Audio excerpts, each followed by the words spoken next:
morning all of you. Today we will continue our 6th class science syllabus which is sorting of material into groups. Materials को हम लोग क्या कर रहे थे, ग्रुप्स के अंदर बांट रहे थे.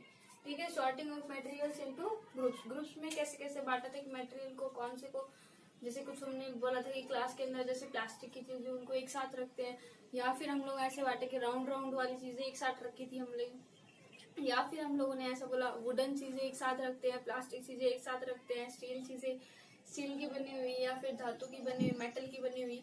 इस प्रकार से हम लोग क्या करते हैं, उनको क्लासिफाई किया था. ओके, नेक्स्ट जो आज हम लोग क्या पढ़ेंगे, आज हम लोग जो मटेरियल्स है उनकी प्रॉपर्टीज के बारे में पढ़ेंगे. भी किस प्रकार के मटेरियल्स की क्या प्रॉपर्टीज होती है, जो जैसे कि मेटल्स आते हैं, है ना, तो मेटल्स की क्या प्रॉपर्टी होती है, वो हार्ड होता है, उसमें चमक होती है, तो लस्टर होता है, शाइनिंग होता है. तो वो सब हम लोग आज प्रॉपर्टीज के बारे में पढ़ेंगे, है ना. साथ में देखो वर्ड मीनिंग के साथ जो क्वेश्चन बताए जाते हैं वो दोनों क्वेश्चन करके भेजा करो. और जो लास्ट चैप्टर था आपका 3rd चैप्टर, उसके मैंने आपको क्वेश्चन आंसर भेज दिए हैं, उसकी पूरी एक्सरसाइज आपको भेज दी है, तो वो एक्सरसाइज भी आप कंप्लीट कीजिए. ओके, नाउ वर्ड मीनिंग देखते हैं. सेपरेट का मीन्स क्या होता है, अलग अलग करना, सिस्टमैटिक व्यवस्थित तरीके से. और कलेक्शन का मीन्स क्या होता है, इकट्ठा करना. ठीक है, तो पहले हम लोगों ने देखिए बहुत सारी चीजें कलेक्ट की थी, उसके बाद हम लोगों ने उनको क्या किया था, सेपरेट किया था, है ना. तो सेपरेट अलग करना, सिस्टमैटिक व्यवस्थित, प्रॉपर्टीज गुण. टम्बलर होता है ग्लास, एक बड़ा ग्लास को बोलते हैं, ऊंचा जो ग्लास होता है उसको. एक्सपेरिमेंट प्रयोग, सिली बहुत ही छोटी मूर्खतापूर्ण जो हरकतें होती है उनको बोलते हैं. सरफेस सतह होती है, और लस्टर होता है चमक. ठीक है, तो आज हम इनको यूज करेंगे इनकी प्रॉपर्टीज पढ़ने में. ठीक है, तो now let's start the chapter. हाँ, तो हम लोगों ने एक्टिविटी फर्स्ट को कंप्लीट कर लिया था. नेक्स्ट हमारी एक्टिविटी जो सेकंड है वो शुरू होती है. तो एक्टिविटी सेकंड के बारे में हम लोग पढ़ते हैं. Table 4.2 list some common material. You can also add more material in column first. इसके अंदर ये वाली टेबल आपने बनाई थी ना, इसके अंदर बहुत सारे ऐसे मटेरियल थे. आप लोग बहुत सारे मटेरियल इसके अंदर ऐड कर सकते हो, फिर बता सकते हो कि उसके अंदर और क्या क्या चीज़ों से वो बन सकते हैं. अब देखिए, Boojho wants to know whether we find some material that were used for making more than one type of an object. होता है ना कि एक ही टाइप का जो मटेरियल है वो एक से ज़्यादा चीज़ों को, ऑब्जेक्ट्स को, वस्तुओं को बना सकता है ना. अब जैसे मान लो आपने लिखा पेन लिखा, ठीक है, या फिर आपने लिखा चेयर. ठीक है, अब चेयर से मान लो चेयर जो है वो वुड से बन सकती है ना. चेयर जो है वो प्लास्टिक की भी होती है. ठीक है, और तो ये आप लोगों ने लिखा. अब वुड से सिर्फ चेयर ही थोड़ी ना बनती है, वुड से हम लोग और फर्नीचर भी बता सकते हैं, टेबल भी बना सकते हैं, है ना. और वुड से, और जो हमारे फर्नीचर का जितना भी सामान होता है, वुड से डोर के बारे में बता सकते हैं, डोर बनता है ना. तो इस प्रकार से हम लोग क्या होते हैं कि एक ही मटेरियल से बहुत सारी चीज़ें हम लोग बना सकते हैं. Now try and think every day object you know that are made mainly for these material list in column second. अब देखिए, इसके अंदर आप लोग को क्या दिखाया है, यहाँ पे मटेरियल का नाम दिया है और ये बोला है कि इससे तुम लोग क्या क्या बना सकते हो. ठीक है, इस टेबल में. तो अभी जैसे हम लोगों ने क्या बोला कि वुड से सिर्फ चेयर ही नहीं, टेबल भी बन सकती है, डोर बन सकते हैं, है ना. तो इसके अंदर विंडो वगैरह तो आप लोग लिख सकते हो. तो वुड के अंदर क्या हो गया, चेयर हो गया, टेबल हो गया, प्लग हो गया, ये हल होता है ना. और ब्लॉक कार्ड्स और एंड व्हील्स जो पहिए होते हैं, ठीक है, ये सब वुड से बनाए जाते हैं. और भी बहुत सारी चीज़ें हम लोग ऐड कर सकते हैं. ये नहीं है कि भाई इतनी सी चीज़ें बनती हैं, और भी बहुत सारी चीज़ें आप लोग लिख सकते हो. अब देखो, पेपर से क्या बनता है, बुक बनती है, नोटबुक्स बनती है, न्यूज़पेपर बनता है, और कई कई टॉय भी बना सकते हैं. हम लोग बनाते हैं ना, पेपर का हवाई जहाज बनाते हैं, नाव बनाते हैं, और कैलेंडर बनते हैं. और तुम्हें जो याद आ रहा है वो तुम लोग लिख सकते हो. इसी टाइप से लेदर है, चमड़ा है, इससे क्या क्या बन सकते हैं. ठीक है, तो जो चमड़े की चप्पल, जूते, ये आते, ठीक है, शू वगैरह, है ना. लेदर के बैग भी बनते हैं, है ना, बनते हैं. तो ये आप लोग इसके अंदर ऐड कर सकते हो। प्लास्टिक से क्या क्या बना सकते हो तुम लोग, प्लास्टिक से तुम लोग जो डिस्पोजल वगैरह बनती हैं, है ना, प्लास्टिक से जो टेबल चेयर भी बन सकती है, प्लास्टिक की भी होती है, तो आप वो भी इसके अंदर ऐड कर सकते हो। कॉटन से क्या बना सकते हैं, और भी आप मटेरियल अपने अराउंड में देख सकते हो कि ये किससे बने, उसका नाम लिखेंगे, फिर उसमें क्या क्या चीज़ें उससे बना सकते हैं, ये आप लोग लिखोगे। ठीक है, तो ये आपका आज का काम है साथ में। तो आपको इस टेबल को क्या करना है, कंप्लीट करना है, साथ में ही वर्ड मीनिंग के साथ में ये टेबल भी कंप्लीट करके भेजनी है। 2 तो इन्होंने लिख रखा है और 2-3 मैंने अभी बता दिया आपको, तो ये पूरा कंप्लीट करके आप लोग भेजना। What do we find from these tables? अब हम लोग इन टेबल से क्या इंफॉर्मेशन हमें मिली। First, we grouped object in many different way. पहले हमने ग्रुप को बहुत सारे वे में क्या किया, ग्रुप किया। फर्स्ट वी ग्रुप्ड ऑब्जेक्ट्स, तो ऑब्जेक्ट जो थे उनको ग्रुप किया। We then found that objects around us are use made for different material. तो हम लोगों ने क्या देखा कि जितने भी ऑब्जेक्ट्स अपने अराउंड में पाए जाते हैं वो बहुत सारे मटेरियल से बने होते हैं। At times an object is made of a single material. बहुत सारे ऑब्जेक्ट होते हैं जो सिंगल मटेरियल से ही बने। An object could also be made of many material. और ऐसा भी होता है कि ऑब्जेक्ट बहुत सारे मटेरियल से भी मिलके बना हो। And then again one material could be used for making many different object. जैसे कि मान लो अभी भी बताया था हमने वुड कि जो एक ही मटेरियल है ये बहुत सारे क्या बना सकता है, ऑब्जेक्ट बना सकता है। ये हम लोगों ने इस प्रकार से क्लासिफाई किया अब तक। What decided which material should be used for making any given object? It seems that we need to know more about different material. तो अब हमें पता लगाने के लिए कि भाई ये किससे बनता है, तो इसके लिए हमें क्या करना होगा, मटेरियल्स के बारे में पढ़ना होगा कि मटेरियल कैसे कैसे होते हैं, ठीक है, कौन कौन से होते हैं। अब देखिए नेक्स्ट आता है हमारा properties of materials. Have you ever wondered why a tumbler is not made with a piece of cloth? क्या आप लोगों ने देखा है जो ग्लास वगैरह होते हैं पानी में जिसमें भरा जाता है वो क्लॉथ से क्यों नहीं बनाए जाते? क्यों नहीं बनाए जाते बताओ? क्लॉथ में आपको पता है पानी का लीकेज होता है, और अगर आपने पानी डाल के छोड़ दिया तो वो 5 मिनट के बाद तो आपको मिलना ही नहीं है ना, इसलिए हम लोग क्लॉथ का नहीं बना सकते। Recall our experiments with piece of cloth in chapter 3। Chapter 3 में आपने पीस ऑफ क्लॉथ के साथ एक्सपेरिमेंट किया कि उसके अंदर फाइबर होते हैं, फैब्रिक्स होते हैं जो अब्सॉर्ब करते हैं वाटर को। And also keep in mind that we generally use a tumbler to keep a liquid. और हमें पता है कि जो टम्बलर यानी ग्लास को हम लोग किसके लिए रखते हैं, कीप एक लिक्विड जो सब्सटेंस होते हैं उनको रखने के लिए लेते हैं। Therefore would it not be silly if we were make a tumbler out cloth? तो यानी कि ये बहुत ही मूर्खतापूर्ण काम होगा कि हमने लिक्विड रखने के लिए क्लोथ से बना लिया, क्योंकि क्लोथ से लिक्विड का लीकेज हो जाएगा और लिक्विड बचेगा ही नहीं, उसके अंदर स्टोर ही नहीं हो पाएगा, है ना, डल ही नहीं पाएगा। तो इसलिए what we need for a tumbler is glass. तो मतलब क्या किससे बनाएंगे हम लोग जो टम्बलर को? तो ग्लास से बना सकते हैं, जो कांच होता है उससे बना सकते हैं, प्लास्टिक से बना सकते हैं, मेटल से बनाते हैं, and other such material that would hold water. और ऐसे मटेरियल जो वाटर को होल्ड कर सकते हो अपने अंदर।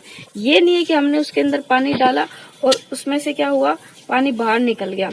Similarly it would not be wise to use paper like material for cooking vessel.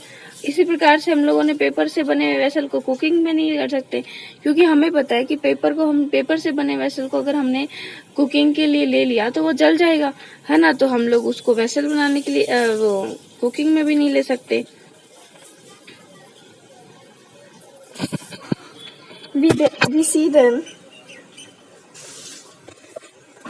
We see then that we choose a material to make an object depending on its property। कि हम लोग जो भी मटेरियल, कौन सा material लेंगे वो उसकी क्या प्रॉपर्टी पे डिपेंड कर रहा है कि मान लो उसको हम लोग किस में यूज ले रहे हैं, है ना भाई। अब मान लो वाटर होल्डिंग है तो हमें ऐसा सामान चाहिए जो वाटर को स्टोर करके रख सके, मतलब अपने अंदर वाटर होल्डिंग कैपेसिटी होनी चाहिए उसके अंदर। और मान लो हम लोग कुकिंग वेसल बना रहे हैं तो हमें ऐसा जो भी मटेरियल लेना पड़ेगा जो जले नहीं, है ना। अब पेपर ले लो, चाहे कपड़ा ले लो, कपड़े से भी नहीं बना सकते, आप पेपर से भी नहीं बना सकते ना, क्योंकि वो तो जल जाएंगे। अब देखिए वी सी देन ये हो गया था, प्रॉपर्टी के हिसाब से लेते हैं। And the purpose for which व ऑब्जेक्ट आर यूज्ड, और वो जो ऑब्जेक्ट हमारा किस पर्पस पे यूज हो रहा है। सो what are all the properties of material that would be important for their uses, some property आप डिस्कस here। तो अब कौन कौन सी प्रॉपर्टी होती है मटेरियल की वो हम लोग डिस्कस करेंगे। अब देखिए इस लड़की ने क्या कर रखा है, इसने ये देखिए वाटर का ये क्लॉथ है ना, ठीक है। अब इसके अंदर ये ग्लास से पानी डाल रही है, बताओ ये पानी नीचे आ रहा है कि नहीं आ रहा है ना। तो इसलिए हम लोग पानी क्लॉथ में नहीं डाल सकते। अब देखिए फर्स्ट प्रॉपर्टी आती है आपकी अपीयरेंस। अपीयरेंस का मतलब होता है दिखाई देना। Metal usually looks different from each other. जो मेटल होती है वो अलग अलग प्रकार की एक दूसरे से अलग प्रकार की होती है। Would looks very different from iron. अलग ही होती है ना, बिल्कुल। वुड अलग ही होती है, लकड़ी अलग ही होती है। आयरन जो लोहा आता है वो आपका अलग ही दिखता है। Iron appear different from copper और एल्यूमिनियम। और जो आपका लोहा होता है, आयरन होता है, वो कॉपर और एल्यूमिनियम से क्या होता है, डिफरेंट होता है। At the same time there may be some similarity between iron, copper and aluminium. अब देखिए दिखने में तो ये अलग है, लेकिन उनकी कुछ प्रॉपर्टी होती है जो कि क्या होती है, सेम भी हो सकती हैं। That are not there in wood. अब इनमें तो वो सिमिलरिटी पाई जा सकती है, लेकिन वुड के अंदर वो क्या होती है, अलग होती है। ठीक है, अब एक्टिविटी 3 पे आते हैं हम लोग। क्या बताया देखो इसके अंदर कि जो हमारा एल्यूमिनियम था, कॉपर था, इनमें देखो कॉपर, एल्यूमिनियम, आयरन जो भी आप ले रहे हो उनके अंदर कुछ सिमिलरिटीज हो सकती है, क्योंकि ये सारी की सारी मेटल्स हैं। बट जो वुड है वो इनसे पूरा क्या होता है, डिफरेंट होता है। They are totally different. Now activity 3, collect small pieces of different materials. हम लोगों ने अलग अलग मटेरियल्स के स्मॉल पीस इकट्ठे किए, जैसे कि पेपर का, कार्डबोर्ड का, वुड का, कॉपर वायर ले लिया, एल्यूमिनियम शीट ले ली, चॉक ले लिया। Do any of these appear shiny. क्या इनमें से कोई आपको शाइनी नज़र आ रहा है। Separate the shiny material into A group. तो इनमें से जो भी हमें शाइनी शाइनी लग रहा है कि जिसमें चमक हो रही है, उसको हम अलग से रख लेंगे, उसको एक ग्रुप लगा लेंगे।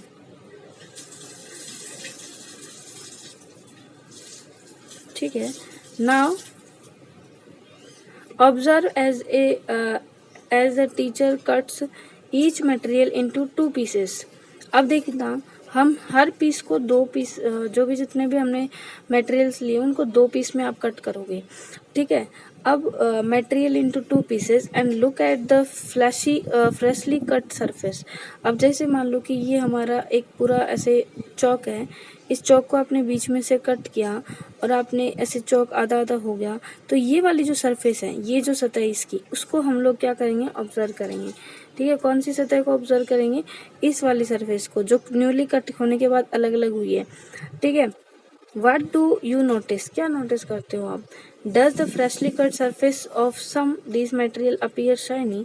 क्या आपको शाइनी नज़र आ रही है। Include this object also in the group of shiny material.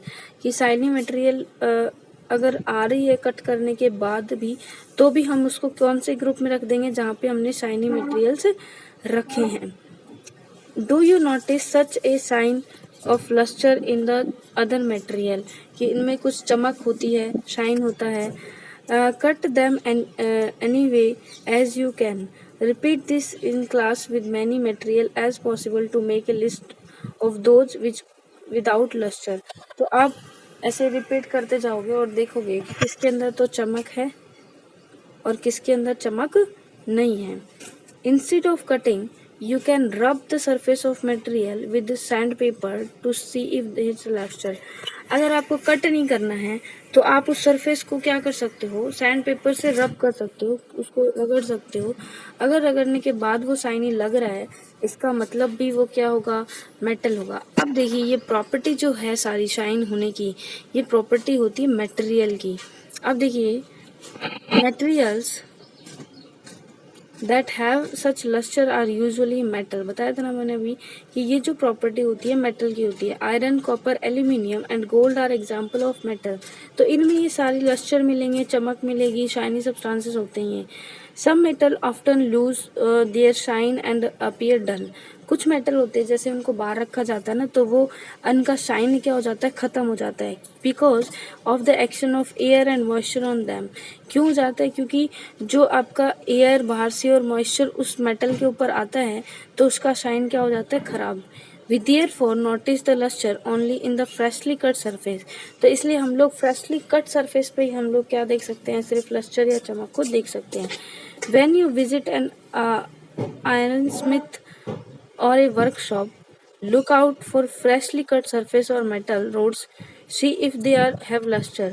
मतलब आप आयरन जो और वर्कशॉप पे गए हो तो आप लोगों ने देखा होगा स्टार्टिंग के अंदर वो बहुत ही क्या होते हैं, चमकदार होते हैं। बट आप लोग देखोगे तो इसके अंदर उसके बाद वो क्या होंगे, शाइनी उनका चला जाता है एयर और बाहर मॉइस्चर की रिएक्शन से। और देखिए एक तो आप लोग क्या करोगे होमवर्क के अंदर, एक तो आप लोग करोगे टेबल को कंप्लीट।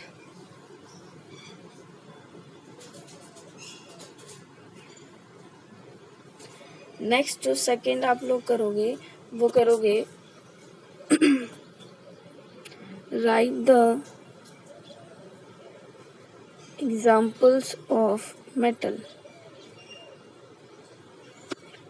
मेटल के अंदर कौन कौन से आते हैं उनके एग्जाम्पल्स लिखना।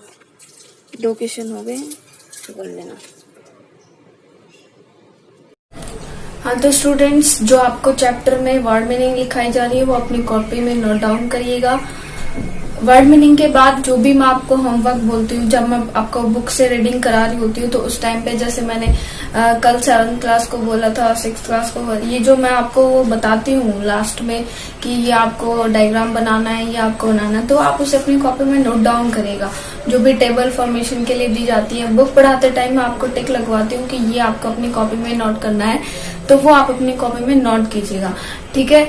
और जो भी आपको होमवर्क के तौर पे दिया जाए उसे होमवर्क को कंप्लीट करना, ठीक है। अपना काम कंप्लीट करके सर को सबमिट कराइए और उसके बाद मैं आपको चेक करके बताऊंगी कि आपने सही किया है कि गलत किया है, ठीक है। तो अपना काम कंप्लीट करना और उसके बाद इसमें जो भी आपको वर्ड्स मीनिंग्स में जैसे स्टार्टिंग में लिखवाती हूँ वो वर्ड मीनिंग भी अपनी कॉपी में करना, लर्न करना उनको, ताकि क्योंकि हम लोग थोड़ी थोड़ी पढ़ेंगे, एक साथ सारी नहीं पढ़ेंगे, पूरे चैप्टर में बहुत सारी हो जाएंगी, ठीक है। तो थोड़ी थोड़ी 8-7 हम लोग पढ़ लेंगे डेली की, उससे आपको पूरा चैप्टर क्या हो जाएगा, क्लियर हो जाएगा और हर वर्ड मीनिंग भी हो जाएंगी।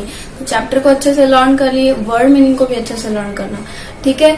और जो आप काम करते हो उसको वो सर को सबमिट करा देना ताकि वो मतलब मैं आपको चेक करके दे सकूं, ठीक है।